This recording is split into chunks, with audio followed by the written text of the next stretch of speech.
Hello and welcome to Healing the Shaman's Way. I'm Dr. Norman Wilson. I am a shaman. I am not a Native American. They have their own words for their healers. I was trained by a Mi'kmaq healer, but I choose to use the word shaman because it is in popular usage and people assume that it means someone who has some healing activities they can provide.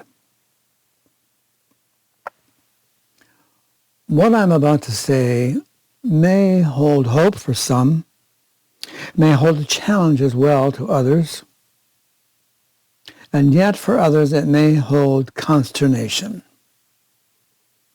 particularly for those who are currently imbued in traditions that no longer hold back the waters of modern change. Humanity's quest is not new, nor are the ideas generated so radical by that quest. It is out of the old forms that the new is born, binding us all to a single solitary atom called humanity. A humanity that has a great ravenous need, a need for a new unifying story, a desperate need for something in which it can believe. The rise of religious cults, the splintering of traditional religious groups into more than 9,000 different denominations in the world, compound the issue of finding a community. Race is not the only discriminating term.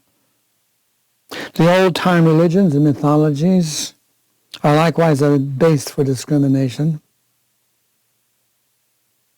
Fortunately, they are apparently no longer central to contemporary behavior.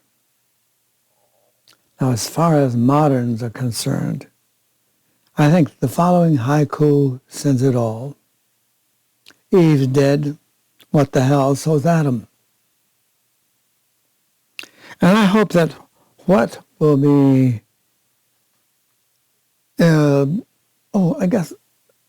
resurrection is a good word, I guess. I hope what will be a resurrection of a new way of life.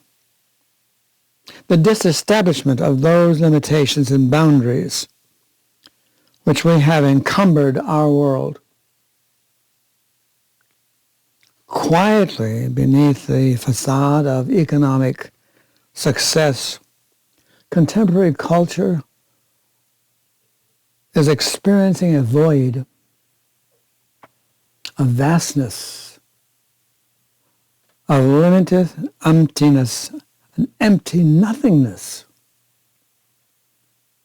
that engulfs the whole human character. The bleakness and despair and the despondency, all caused by a culture that no longer has any real heroes to believe in, with its soul buried in a morass. Our culture places its faith in celluloid heroes that strut their out up on the screen, upon sports and entertainment celebrities who flaunt their status before the public in flagrant violation of both legal and moral laws that reflect decency and respect. Despite its wealth, the current culture is rife with vandalism, murder, rape, white-collar crime, drive-by shootings, fentanyl, a very public lack of moral behavior by the nation's political and religious leaders. All of it comes together with the poor socioeconomic and political instability of a large part of the world. The picture becomes even more desperate. Check the suicide rate. The number of new addicts, the increase in child sex trafficking, the spread of gangs, the psychological phenomenon of loneliness, international and racial terrorism, and the continual threat of nuclear annihilation. Add to this pie of distress, the environmental disasters that are going on around the world, that are becoming a part of our daily experience.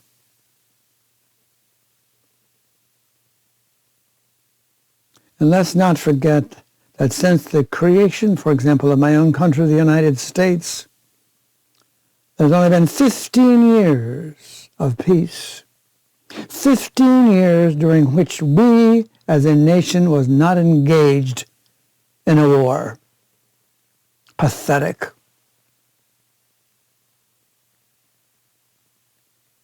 The time has come for each of us to ask, what kind of world do we want to live in?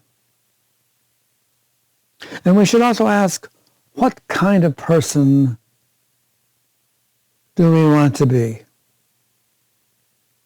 Now, the answer to those questions holds the hope we so desperately need.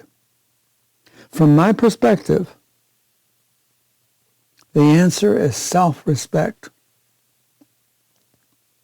And that leads to the respect for the right of others to live a life unencumbered by hypocrisy and rampant egomania. Thank you for listening. Namaste.